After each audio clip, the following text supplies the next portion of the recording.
first, the first reading from the Bible is Psalm 23.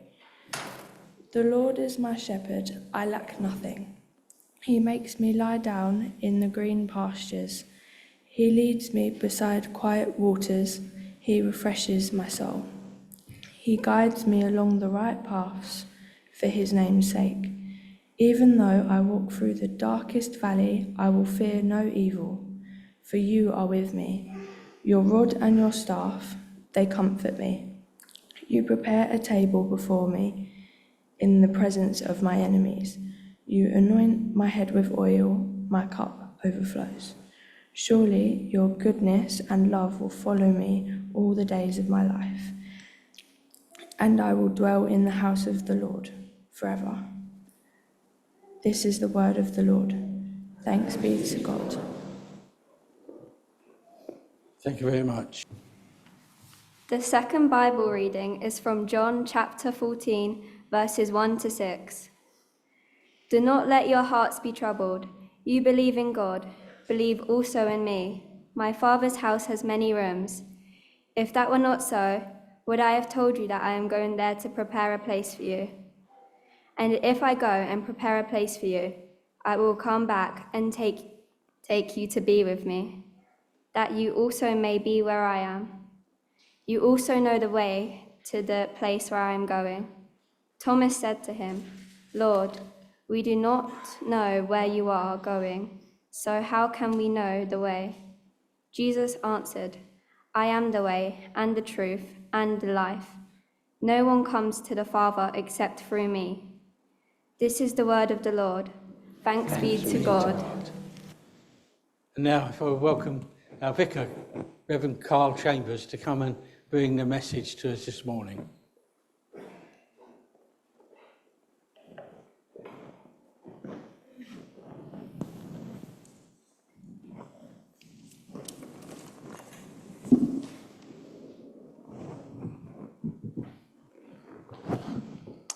Let me add my welcome. It's so good to welcome each and every person here. Thank you so much for coming, especially the cadets and your family members, parents, grandparents, supporters. You must be incredibly proud, aren't you? As I walked in down here, there was that real sense of pride. As a church, we're grateful for the links that we have with each of your groups through the chaplaincies that we support. Days like today are part of a deep tradition in our nation where we honour and respect and with humility give thanks for the armed services who defend us day and night. You'll be the first to say that we do not glory in war or fighting, but as a nation we're very thankful for those who would stand up for us to protect and defend us, as we heard from the Mayor. To know that there's someone who is there for you, as we're reminded today, is a huge source of comfort and strength. To know that in peacetime and in war, in good times and in bad, there is someone or someones who are prepared to fight for you. Well, we are honoured today for each person here who plays their part in that. I imagine this sense of standing by each other is a strong theme that all of you cadets are taught about as you meet together. It's true of sports teams as well, places of work. Teamwork is what it's called, being there for someone else.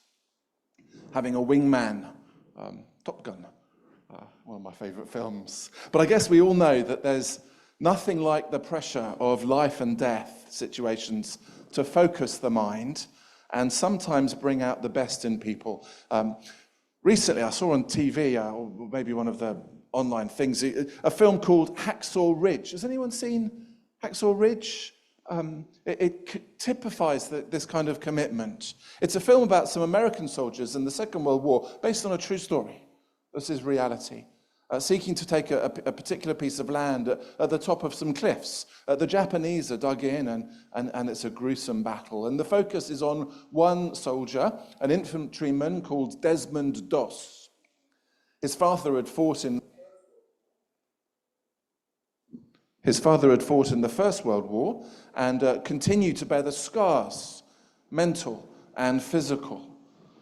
We hear how his father had lost several of his best friends and his life had never been the same again. But much against his father's wishes, Desmond Doss signed up. Except there's a problem, a tension within the film. A true story. Desmond Doss, as a committed Christian, was part of the church that's called the Seventh-day Adventist Church.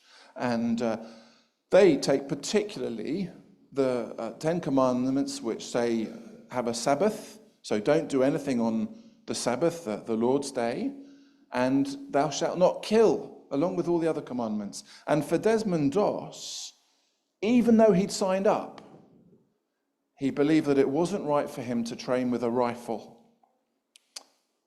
Now, it's fair to say that there are many in our country that we need to respect who, for conscience reasons, have felt the same.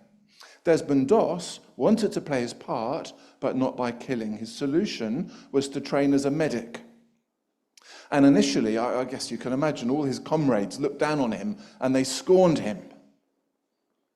And that through training thereafter. But he passed, he succeeded. He was with them. He went into battle as their medic.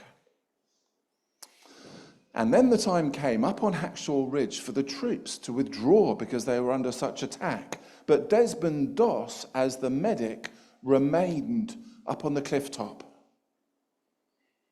His job was to tend the wounded, so he remained on Hacksaw Ridge. And there, in spite of constant discovery, a risk of discovery by the Japanese, and all alone, because all the fit soldiers had retreated, Desmond Doss set about rescuing his wounded comrades.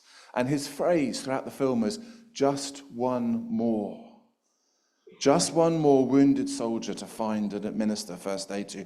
Just one more injured man to drag to the top of the cliffs and carefully lower down on the ropes before going back into the craters and the wasteland to find just one more. The film depicts these rescues over just a few days. I looked it up. I wanted to make sure that I was quoting correctly.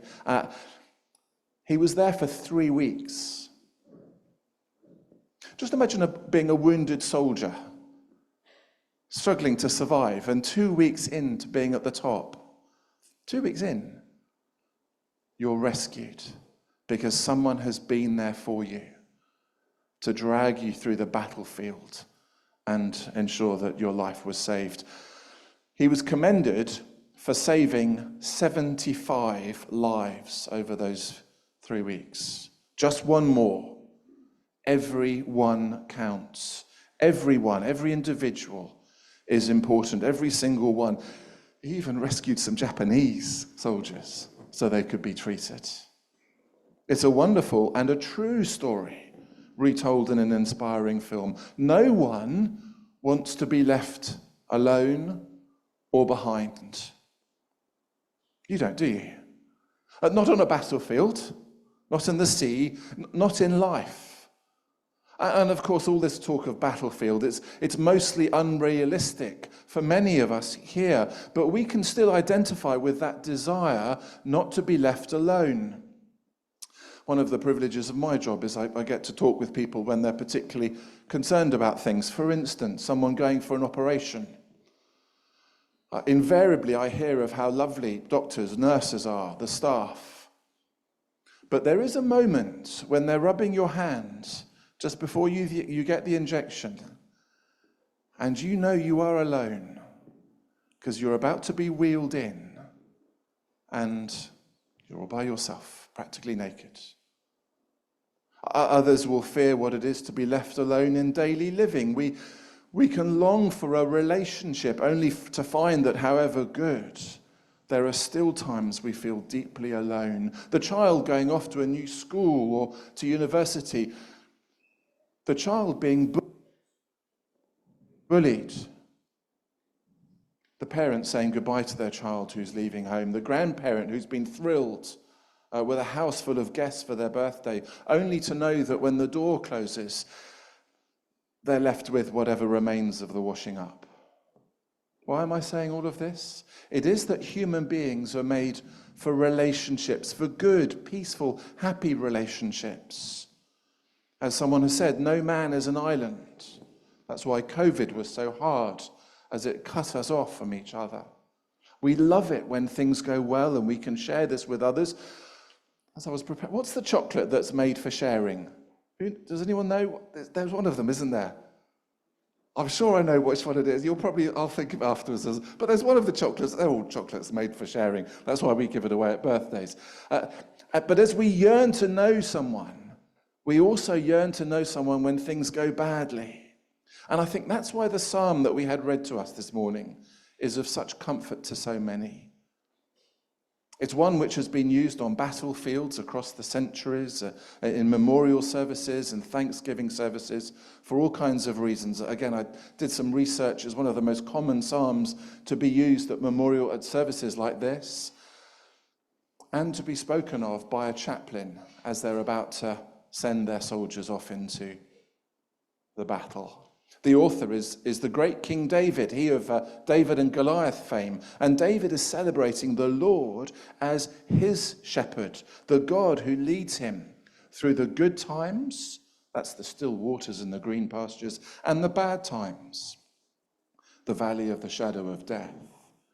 David is declaring his confidence that God will never leave him, that God is there, leading and guiding him safely through life, and not just through this life. The psalm finishes with the promise of an eternal joy, an everlasting banquet where refills are never needed because your cup overflows.